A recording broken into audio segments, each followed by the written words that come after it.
안녕하세요. 반갑습니다. 인천 장수동에서 출석하고 있는 김재상 형제입니다.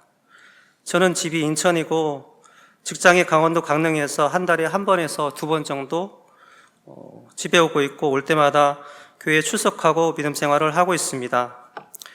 저에게는 아내와 25세의 아들과 21세의 딸이 있는데 안타깝게도 아직 예수님을 받아들이지 않고 있습니다.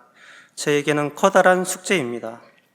간증 제목은 방황하던 삶 속에서 하나님 품으로 가고자 하는 소망이라고 잡았습니다. 저는 사랑침례교회에 나온 지 2020년 5월 말부터 현재까지 약 3년이 되어가는 것 같습니다.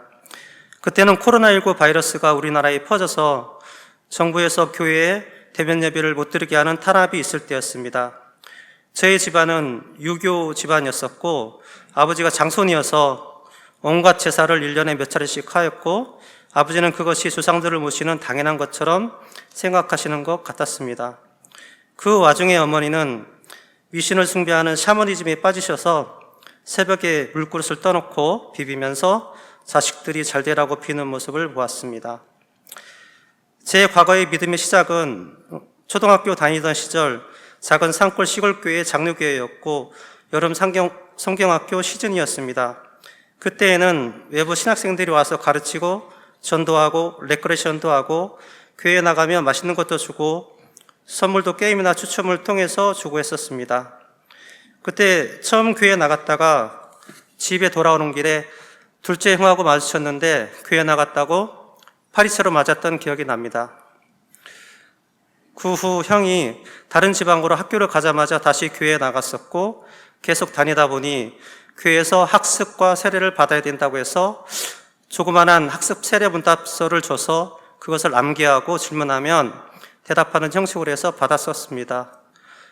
중학교를 마치고 고등학교 때 저는 인천에 올라와서 형들과 자취를 하면서 학교를 다녔었고 친구를 따라서 계산동에 있는 장로교회에 나가고 있는 중이었고 넷째 형은 인천 광교동에 있는 순복음교회 방송실에서 직원으로 근무하고 있어서 자주 따라다니기도 하고 그 교회에 다니기도 했습니다.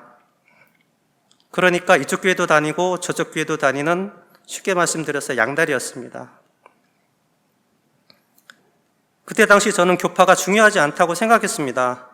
왜냐하면 같은 한 하나님을 믿는데 그런 게 무슨 중요한 부분을 차지하고 있겠냐라고 생각했기 때문입니다. 그런데 교회 다니면서 의문점이 계속 생겼습니다. 헌금, 주여 삼창, 통성기도, 방언, 성령 세례 등등 그 중에 헌금을 하는데 목사님은 예배 시간에 누가 감사헌금을, 누가 11조를, 누가 건축헌금을, 누가 1,000번째 예물을 드렸다고 이름을 왜 부르는 것일까? 제가 감사헌금을 그 주일에 못 드리면 목사님이 헌금 드리신 분들의 이름을 호명할 때 저는 얼굴이 붉어지고 쥐구멍이라도 들어가고 싶은 심정이었고 왜 그리 헌금 봉투는 종류별로 많은지 어떤 종류의 헌금을 어떻게 드려야 할지 잘 몰랐습니다. 과연 이런 것이 성경적으로 맞는가 생각이 들었습니다. 그리고 학습 세례를 받았으면 이제 성령 세례를 받아야 된다고 해서 교회 부흥회 때 외부 부흥 강사님이 오셔서 며칠 동안 새벽, 오전, 밤에 집회를 하는데 그때 찬양을 열심히 부릅니다. 모든 성도님들이 이 부흥회 때 뭔가를 소원하고 또 성령을 받아야겠다는 결심으로 열심을 다해서 목이 쉬어가면서 성령이여 임하사 내 영혼의 소원을 만족하게 하소서 불로 충만하게 하소서 라는 마치 성령 세례가 불 세례인 양 받아야 되고 그래야 성령 충만을 받고 구원을 받는다고 하며 그 증표가 방언을 해야 된다는 겁니다. 그런데 저는 목이 터져라 찬송을 부르고 주여 주여 주여 외치며 통성기도를 해보아도 방언은 나오지 않았습니다. 목만 쉬었습니다.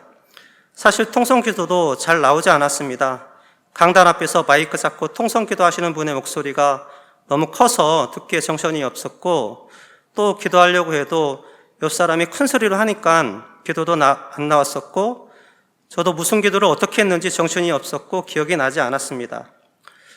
인천 광교동에 있는 순복음교회 고등부를 갔더니 선생님이 성령이 임하시면 방언을 하고 방언을 하게 되면 기도를 몇 시간이고 할 수 있다고 했습니다. 방언을 하면 기도가 어렵지 않고 쉽다고 하셨던 기억이 납니다. 그래서 방언은 어떻게 해야 되고 어떤 형식으로 해야 되나요? 물었더니 여러 가지 형태가 있는데 계속 반복되는 단어로 랄랄랄랄랄랄라 하고 이상한 말로 중얼중얼 하고 깔깔대고 웃기도 한다는 거였습니다. 그것이 방언이고, 방언은 사람이 말로 표현 못하는 것을 성령님께서 말할 수 없는 탄식으로 우리를 대변해서 기도해 주시기 때문에 방언을 해야 된다라고 했습니다. 예를 들어주시면서 직장에 출근하고 일하고 있는데 뭔가 답답하고 말할 수 없이 이상한 게 느껴져서 차 속에 들어가서 방언 기도를 한참 하고 나니 속이 편안해지더라는 겁니다. 그래서 집에 전화를 해보니 그때 도둑이 들어왔는데 귀금속하고 귀중품은 그대로 있고 값없는 것만 가져갔다는 거였습니다. 그러냐고, 내가 그때 이상하게 답답해서 방언 기도를 했더니 성령님께서 천사를 보내주셔서 도둑의 눈을 가렸나 보다 라고 하는 거였습니다. 그런 간증 이야기를 많이 들었던 기억이 납니다. 그때는 그게 맞는 줄 알았습니다. 오순절 은사운동을 하며 표적을 바라는 믿음, 기복신앙 즉 예수님을 믿으면 잘 될 수밖에 없다는 설교 논리가 그때는 맞는 줄 알았습니다. 쇠뇌되어 가고 있었던 것이었습니다. 아, 당연히 해야 되는구나. 남들 하는데 못하면 나만 바보 되는 느낌이랄까? 그 교회의 관습처럼 되어 따라갈 수밖에 없었습니다. 또 예배 때 목사님 기도하실 때 오늘은 어디 아픈 분이 나았습니다. 또 몸에 어디가 불편하신 분이 오랫동안 고생하시던 분이 나았다고 그때마다 선생님들이 아멘 하면서 호응도를 하시고 아팠던 몸이 나았다고 하시는 분은 강단 앞으로 나오라고 하면서 잠깐 가져가는 것을 봤을 때 저는 이 현상이 믿어지지가 않았고 속으로 저걸 어떻게 믿을까? 이것이 정말 지금 살아가고 있는 지금 시대의 성령 하나님의 치유의 역사일까 하는 생각이 들었습니다. 사랑침례교에 와서 목사님의 설교와 추천해 주시는 경건도서들로 인해 과거의 믿음 생활이 많이 잘못되었다는 것을 깨달았습니다.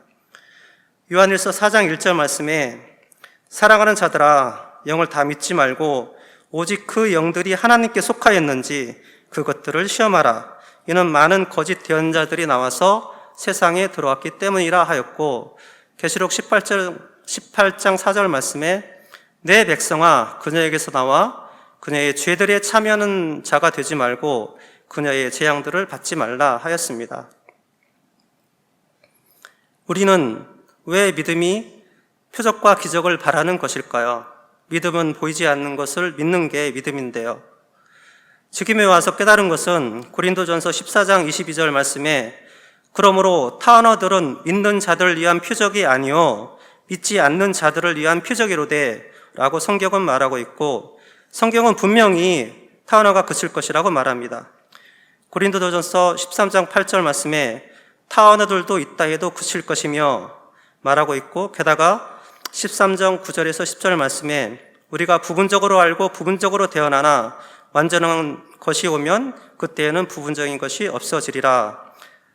따라서 완전한 것을 AD 90년경의 신약 성경의 완성으로 본다면 타 언어로 말하는 것은 그치게 되었다는 것을 성경 말씀을 통해 알게 되었습니다.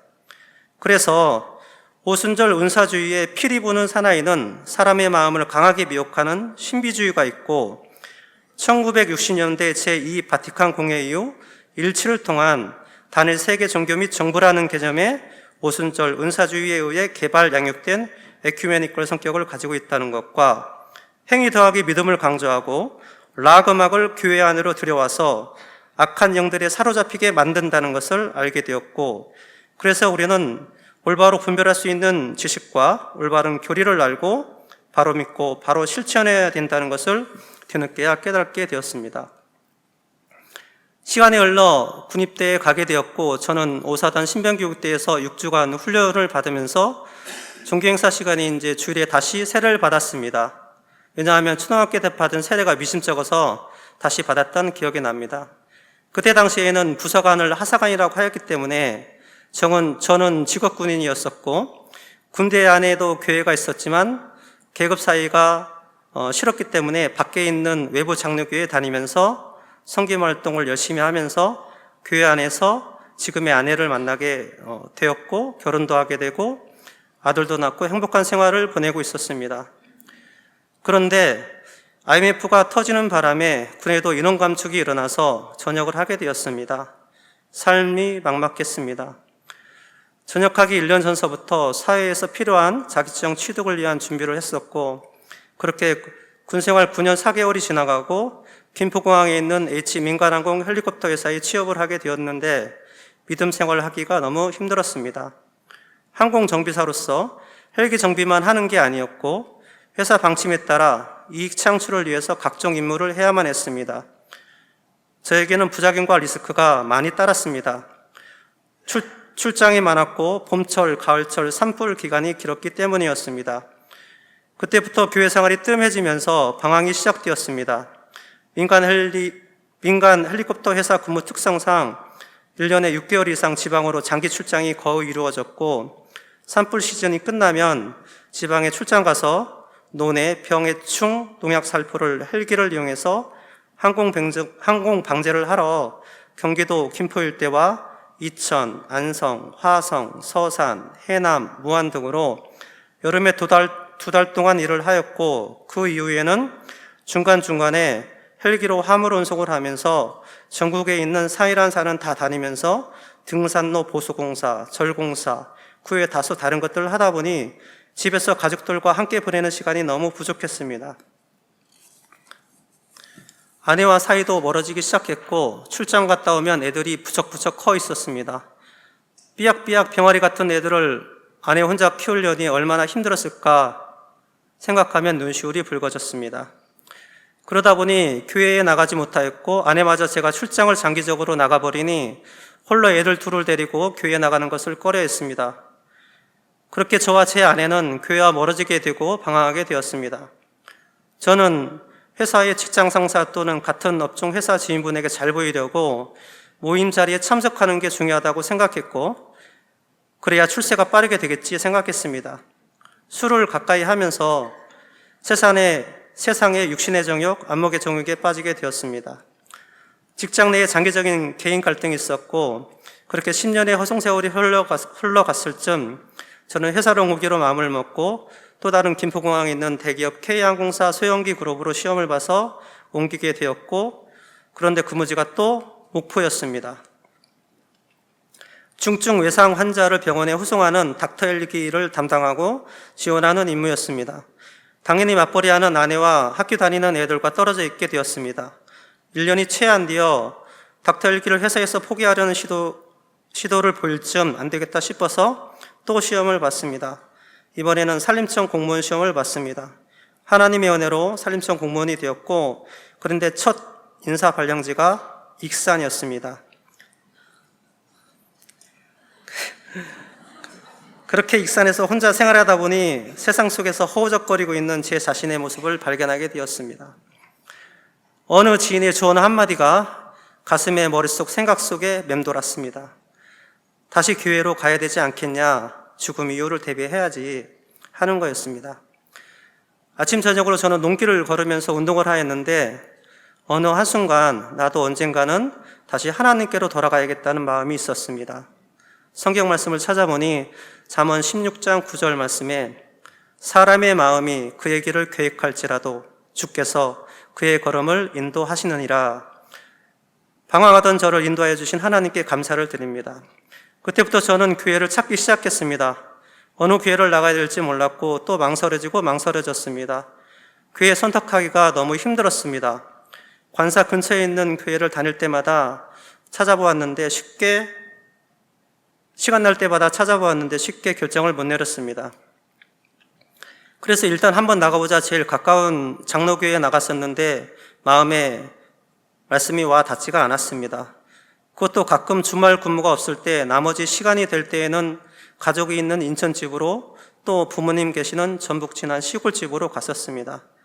형식적인 자기 만족주의 종교인이 되어버렸던 생각이 났지만 그렇게라도 교회에 나가야 제 마음의 위로를 받았습니다.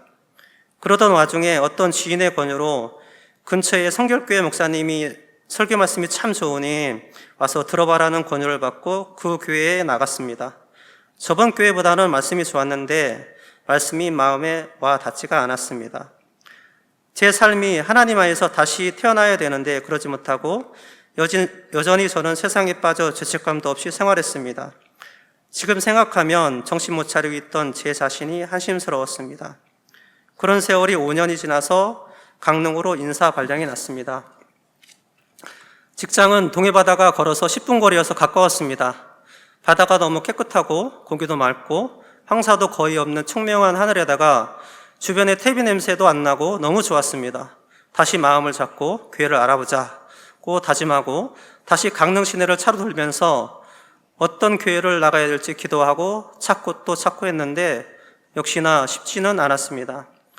마침 순복음 교회가 있어서 주일에 찾아가서 예배를 드리고 새신자 면담을 목사님과 했는데 어떻게 교회에 나오게 되었나요? 하시길래 이쪽으로 회사 발령이 나서 왔고 교회 물색 중에 이 교회를 찾아오게 되었다고 했더니 혼자 찾아온 게 이상히 여기는 눈치였습니다.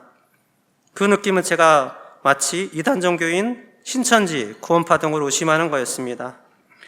그 이후로 교회 안 나가고 있을 즈음 2020년도 초에 코로나19 바이러스 전염병으로 인한 사회가 팬데믹 현상이 되어갔고 집회의 자유, 종교의 자유를 억압받고 있을 즈음 저는 근무가 삐번일 때 인천에 와서 집 근처 가까운 장로교회에 시간이 될 때 가끔 나가게 됐고 예배를 드렸습니다. 그러나 기간이 지나면 지날수록 코로나 바이러스 환자가 계속 늘어남에 따라 정부에서 교회 대면 예배 금지라는 탄압을 했습니다. 목사님 말씀에 인천 지역에 같은 교파 중 2곳만 빼놓고 비대면 예배를 드렸었고 대면 예배는 그 2곳 중 한 곳이 제가 다니는 교회였는데 그 목사님은 나름 소신 있는 목사님이었습니다.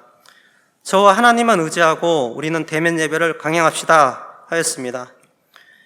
그런데 그 다음 주에 목사님으로부터 충격적인 말을 예배 시간에 듣게 되었습니다. 같은 교파 노회에서 더 나서서 대면 예배를 못하게 막는다는 거였습니다.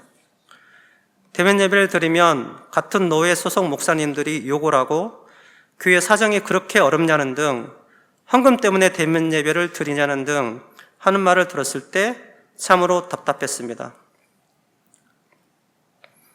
어떻게 저럴 수가 있을까 생각하면 더 놀라운 것은 같은 목사라는 사람들이 저런 쌍스러운 욕을 하고 어떻게 대면 예배를 더 못하게 하게 하는 현실이 예수님의 진리의 말씀을 전파하는 목사님들이 맞나 하고 탄식했습니다. 거짓 목사가 참 많구나 생각이 들었고 저는 지금이 성경이 말하는 마지막 때인가 하는 생각과 함께 이렇게 정부에서 교회 예배 탄압과 또 노예에서 같은 소속 교회 탄압이 심한데 앞으로 어떻게 믿음 생활을 해야 하나라는 불안감에 휩싸였습니다. 언론에서는 기독교만 타겟을 삼고 마치 도마 위에 올려놓고 난도질하는 것과 같았습니다.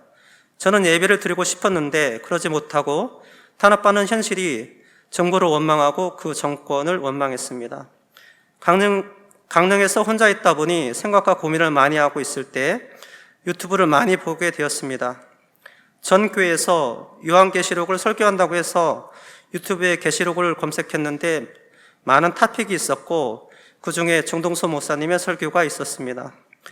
정동수 목사님의 설교 제목 중 환란전 휴거 지상 재림 등 다른 교회에서 설교하기 꺼려하는 것만 유독 있었습니다. 목사님의 설교 말씀을 들을 때마다 참된 성경의 진리의 말씀에 빠져들기 시작했습니다. 중학교 때 휴거라는 책을 읽었을 때 내가 자고 일어났을 때 내 자신이 없어지면 어떡하나 깜짝깜짝 놀랐던 기억이 났고 담이성교회의 휴거 사건 이후 다른 교회에서는 휴거라는 선교를 들어볼 수가 없었습니다. 저도 이 교회 저 교회 교파를 따지지 않고 다녀보고 설교 말씀을 많이 들었지만 성경 말씀 외에 다른 말씀을 안 하시고 군더더기 붙이지 않고 오로지 그 주어진 시간에 성경에 기록된 말씀만 알기 쉽게 이해하기 쉽게 옳은 말씀으로 설교하시는 거였습니다. 저는 목마른 사슴이 시냇물을 찾듯 갈급한 내용의 목사님의 설교를 들으니 진리의 말씀으로 인해 너무너무 가슴이 벅찼습니다. 유튜브에 구독, 좋아요를 하니 관련 비슷한 설교 강의들이 나왔고 보고 듣다 보니 목사님의 설교를 직접 찾아가서 듣고 싶은 마음이 간절했습니다. 그래서 인터넷 검색어에 정동수라고 치니 2단, 3단 도배를 했더라고요. 저는 목사님 설교 말씀이 너무 좋았고 2단이든 3단이든 무시하고 말씀이 참된 진리를 설교하시는데 무슨 말이 필요하겠냐고 스스로 마음을 먹고 교회를 검색해보니 침례교회였습니다. 침례교회?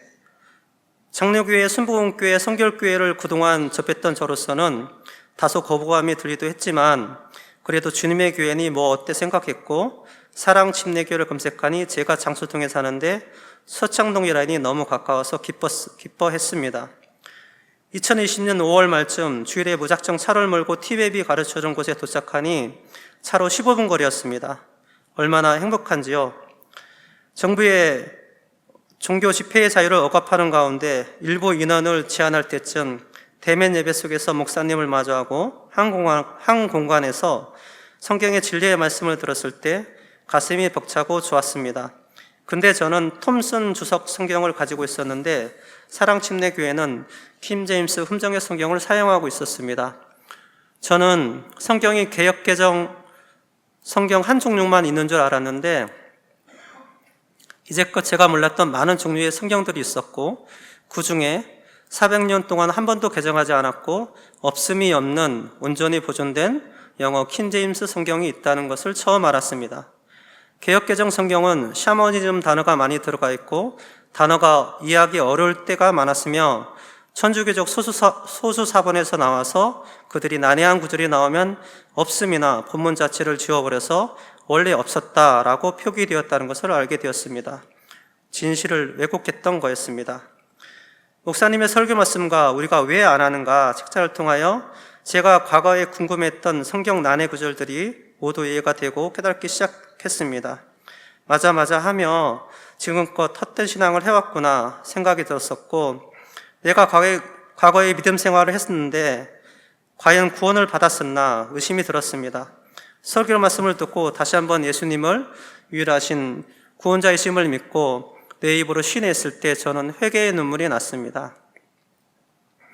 그동안 세상 속에서 15년 넘게 길게 방황했기 때문에 이렇게 세상죄에 찌들린 저를 돌아온 탕자처럼 십자가의 보혈의 대속의 공로로 저의 죄를 용서해 주시고 하나님의 은혜로 믿음으로 값없이 자녀 삼아 주심을 고백하고 감사드리면서 하염없는 눈물이 흘러내렸습니다. 아마도 방황하던 삶이 길었기에 더 눈물이 났던 것 같았습니다. 저의 삶은 180도 바뀌었습니다. 성령 하나님께서 제 안으로 영원토록 내주하시고 하나님의 자녀로 봉인해 주시니 제 안에 성령님의 거룩함과 세상 속에 살던 삶이 충돌했고 더 이상 성령님을 근심하는 행동을 못하게 되었습니다. 먼저 기존 교회에서 사용했던 용어들의 교정이 필요하게 되었고 모든 것을 비우는 마음으로 과거적 표현을 버리고 참된 신약교회에서 쓰여지는 언어로 바꾸기 시작했습니다. 처음에는 용어 바꾸는 게 쉽지가 않았습니다. 그런데도 하다 보니 자연스레 바꾸어지기 시작했습니다. 그때부터 성경 강해 설교를 찾아가면서 듣고 또 추천해 주신 책을 읽으면서 성경 구절을 일일이 찾아보는 습관이 생겼고 또 성경책 읽기를 거의 매일같이 하게 되었습니다. 목사님의 정치, 애국 설교를 통하여 정치에 정자도 관심도 없고 몰랐던 저에게 정치가 뭐고 좌익이 뭐고 우익이 뭐고 하나님을 믿는 초대 건국 대통령 이승만과 경제 대통령 박정희가 없었더라면 지금의 우리나라는 없었다라는 것을 알게 되었고 동성애는 하나님의 창조 섭리를 거역하는 것이고 제일 싫어하신다는 것과 진보 세력과 종북 주사파의 세력이 그들이 추구하고자 하는 것이 자유민주주의를 붕괴시키고 사회주의, 전체주의, 공산주의를 만들려고 한다는 것을 알게 되었습니다. 그래서 기독교인이 정치를 알아야 한다. 자유민주주의의 가치를 추구하는 우파, 보수 세력의 정치인을 뽑아야 하고 지지해 주어야 한다. 그것이 성경에 기록된 하나님의 오른쪽의 가치이다. 왼쪽의 가치를 추구하는 성도는 하나님의 오른쪽의 가치를 모르는 사람이다. 라는 것을 알게 되었습니다. 정치에 대해서 저는 관심이 없었습니다. 다 뽑아봐야 그 사람이 그 사람이지 다를 게 없어 라고 생각했고 그런 마음에 투표도 하지 않았었습니다. 이제서야 깨닫겠니 참 다행이라 생각이 들었습니다. 목사님의 설교 말씀의 영상 자료들과 추천해 주신 책이 저한테 성화의 삶을 살아가는데 많은 도움이 되었고, 특히 오순절 은사운동 바로 알기를 읽으면서 그동안 내가 헛것을 잘못된 것을 믿었구나 바로 알게 되니 바른 믿음의 길을 걷게 되었습니다. 참된 신학교에서 바른 예배, 하나님께서 받으실 수 있는 예배가 무엇인지 알게 되었습니다. 그리고 큐티 형식의 성경을 읽으면 안 되고 성경의 앞뒤 문맥이 뭐라고 얘기하고 있는지 성경을 봐야 되고, 성경 말씀에는 그 시대의 말씀을 듣는 수신자가 있다는 것과 시대가 변천됨에 따라 하나님의 경영 방식이 달라진다는 것을 알게 되었습니다. 끝으로 방황하던 저에게 사랑침례교회와 킹제임스 훈정역 성경과 올바른 성경 말씀을 전하시는 정동수 목사님을 만나게 해주신 하나님께 영광을 돌리며 저 또한 인생의 커다란 축복임을 감사를 드립니다. 이상으로 간증을 마치겠습니다. 감사합니다.